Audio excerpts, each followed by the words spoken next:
Bonjour à tous, merci de votre présence. Merci aux organisateurs de la journée de nous permettre de présenter nos résultats ici aujourd'hui. Donc on va s'intéresser à savoir si la microflore intestinale des chevaux représente un réservoir de gènes d'antibiorésistance. C'est un projet qui a eu lieu en collaboration avec l'Université de Montréal et l'INRA à Nousy. Donc juste pour se remettre un tout petit peu dans le contexte mondial de l'antibiorésistance, ça a été déclaré comme une des plus grandes menaces pour la médecine classique à l'heure actuelle par l'OMS en 2014. Et puis vous avez ici en fait une carte qui représente le nombre de morts attribuables à l'antibiorésistance d'ici 2050 si aucune action n'est prise. Vous voyez que dans certains continents, ça peut se chiffrer en millions de morts. Donc ça, c'était pour la médecine humaine et puis au niveau mondial. Mais qu'est-ce qu'il en est de la médecine équine en France? Donc en France, on a le bilan Resapat qui nous montre que en fait, chez les équidés, chez les bactéries pathogènes, il y a globalement une augmentation du nombre de résistances au ceftiofur depuis 2009. Le ceftiofur, je vous rappelle, c'est une céphalosporine de 3e génération. Mais il y a globalement, au niveau européen et au niveau mondial, un manque de données sur la population équine saine.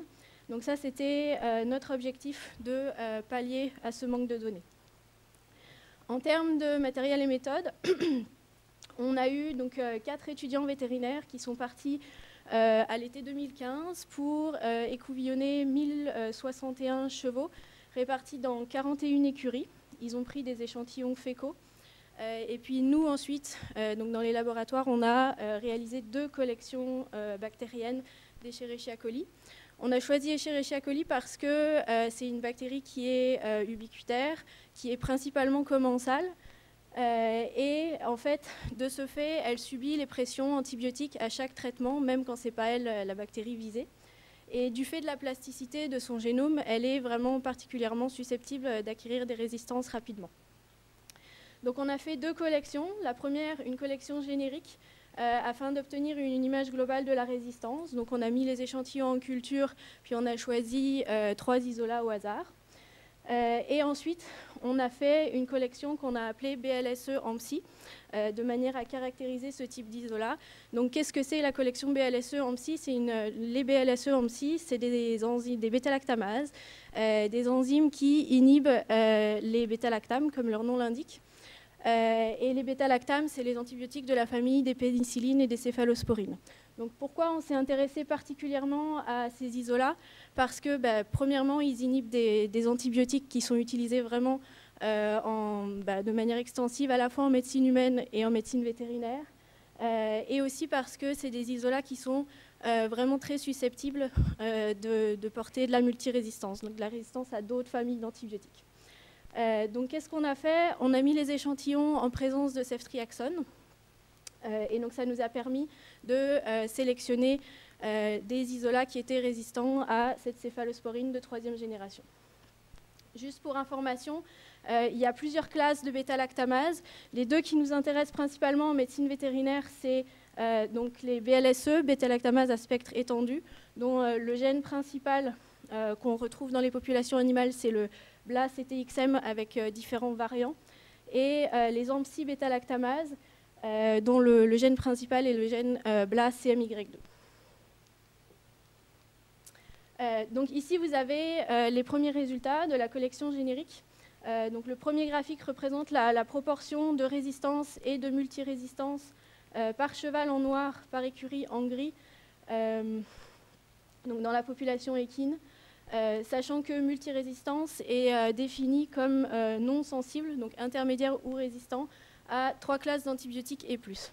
Et donc, on voit qu'il y a presque un cheval sur 2 qui excrète des bactéries multirésistantes, et il y a un cheval sur 10 qui excrète des bactéries qui sont résistantes à cette classe d'antibiotiques et plus. Je vous rappelle qu'on est dans la population équine saine. Si on regarde par antibiotique, on a donc l'antibiotique qui est le plus touché, c'est l'ampicilline. Ensuite vient rapidement après la streptomycine, puis l'acide clavulanique et donc les inhibiteurs de la voie des folates, le TMS, et la tétracycline. Donc ici, vous avez les résultats de la deuxième collection. Le premier gros résultat, c'est qu'il y a presque un peu plus d'une écurie sur 3 qui abrite des chevaux porteurs de BLSE en psy. Donc on a cherché à caractériser ces isolats. La première caractérisation qu'on a fait, c'est le profil d'antibiorésistance. Donc sans surprise, c'est des isolats qui sont résistants aux céphalosporines de 3e génération, parce que c'est comme ça qu'on les a sélectionnés. La bonne nouvelle quand même, c'est que dans cette collection, il y a relativement peu de résistance au quinolone et en particulier au fluoroquinolone. La ciprofloxacine, c'est vraiment très proche de l'enrofloxacine. Et puis la deuxième bonne nouvelle quand même, c'est qu'il y a relativement peu, encore une fois, de résistance à la céfoxytine, qui est une céphalosporine de 2e génération. Donc ensuite, on a essayé de caractériser un petit peu plus avant les gènes qui étaient responsables de ces résistances. Le gène principal qu'on a trouvé en plus grand nombre, c'est le BLAS-CTXM1. Et il est notable aussi qu'on a trouvé le gène CMY2. Donc je vous rappelle, c'est un gène d'AMPSI-bêta-lactamase. En fait, c'est notable parce que c'est la première fois dans la littérature qu'on l'isole chez des chevaux sains. Ça avait été déjà retrouvé chez des bactéries équines, mais des bactéries pathogènes. Alors, ensuite, qu'est-ce qu'on a fait? On a cherché à déterminer les mécanismes de dissémination de ces gènes. Donc ici, vous avez en fait l'arbre phylogénétique qu'on a réalisé à partir de ces isolats. Donc chaque branche représente un isolat. Et puis l'arbre, globalement, représente en fait la proportion de similarité qu'il existe entre les isolats. Donc vous voyez par exemple que ces 3 isolats, ils sont parfaitement identiques, à 100% similaires. C'est des clones. Donc si vous prenez un petit peu de recul par rapport à l'arbre, vous voyez que la plupart des bactéries ont moins de 70% de similarité. Donc ça, qu'est-ce que ça nous dit? Ça nous dit qu'on a affaire à un profil polyclonal et que par conséquent, on a une transmission des gènes qui se fait par transfert horizontal, dont le principal, c'est le transfert de plasmides. Les plasmides, je vous rappelle, c'est des petits morceaux d'ADN qui se transfèrent d'une bactérie à l'autre. Donc, une fois qu'on avait cette information-là, on a essayé de caractériser les plasmides responsables de la dissémination, en particulier en termes de quelle résistance ils étaient capables de transmettre. Donc, ce qu'on a fait, c'est qu'on a isolé les plasmides de la collection sauvage, puis on les a transmis à des bactéries dont on savait qu'elles étaient sensibles, et on a testé la résistance des bactéries conjuguées. Et donc, ces bactéries-là, il y en avait certaines qui étaient résistantes en fait à 7 antibiotiques et 5 classes d'antibiotiques. Donc sans surprise, les céphalosporines de 3e génération, mais aussi le TMS et la tétracycline.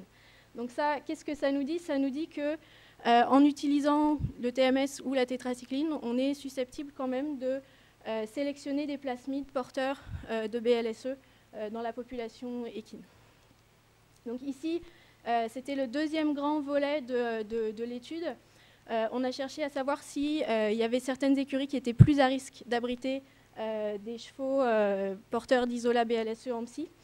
On avait un questionnaire par écurie. On a testé 11 facteurs.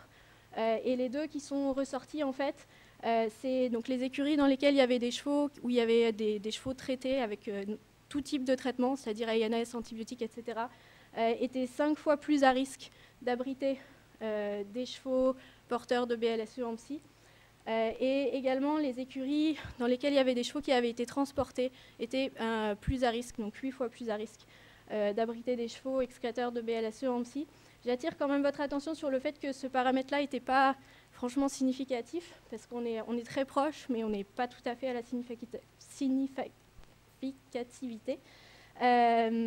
Mais on assume que c'était à cause du fait qu'on n'avait pas tant d'écuries, on avait juste 41 écuries. Donc on pense que ça aurait atteint la significativité si on avait eu plus d'écuries. Donc globalement, oui, la microflore intestinale des chevaux représente un réservoir de gènes. La bonne nouvelle quand même, c'est qu'il y a peu de résistance à la céfoxytine. Ça soulève quand même un des problèmes qu'on a en médecine équine, c'est la disponibilité de certaines molécules. Et l'utilisation d'antibiotiques tels que la tétracycline ou le TMS peuvent favoriser la persistance de gènes de résistance à des céphalosporines de 3e génération. Je je vous remercie de votre attention et je remercie aussi tous les collaborateurs de cette étude.